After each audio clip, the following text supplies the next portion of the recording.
Hello বন্ধুরা, আজকে আবারও চলে এসেছি দুটো ব্লাউজের ভিডিও নিয়ে। এই হচ্ছে আজকে বানানো দুটো ব্লাউজ। আর দেখো, ব্লাউজগুলো কিন্তু আয়রন করা নেই। সাধারণত ব্লাউজগুলো কাস্টমারকে যখন দেওয়া হয় তখন আয়রন করে দেওয়া হয়। আর আমি ব্লাউজগুলো রেডি করি, তোমার সাথে শেয়ার করছি। আয়রন করলে এটা মানে খুব সুন্দরভাবে বসে, দেখতে আরও সুন্দর লাগে। আর এখন দেখে মনে হচ্ছে একটু কোচ কোচ, এটা কিন্তু এরকম থাকে না, আয়রন করলে দেখতে আরও সুন্দর হয়ে যায়। যাই দেখো, এই হচ্ছে সিম্পলের উপর একদম সামনেটা বম্বে কাট সিম্পল, আর পিছনটা কিন্তু ডিজাইন করতে বলেছিল, ডিজাইন করেছি।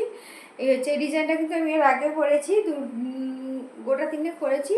আর এই হচ্ছে এটা নিয়ে নেক্সট বার আবার করছি। এইখানটা দেখো, এইখানটা দইটা এইভাবে দেওয়া হয়েছে, আর এইখানটা গোল করে এসে নিচের একটু ঘট মতো এই টাইপের দেখাচ্ছি। এই যে এরকম ডিজাইনটা।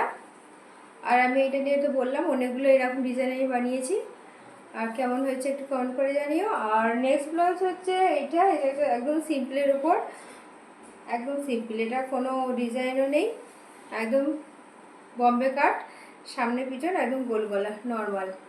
কেমন হয়েছে কমেন্ট করে জানিও। দেখা হচ্ছে পরে ভিডিও, টাটা।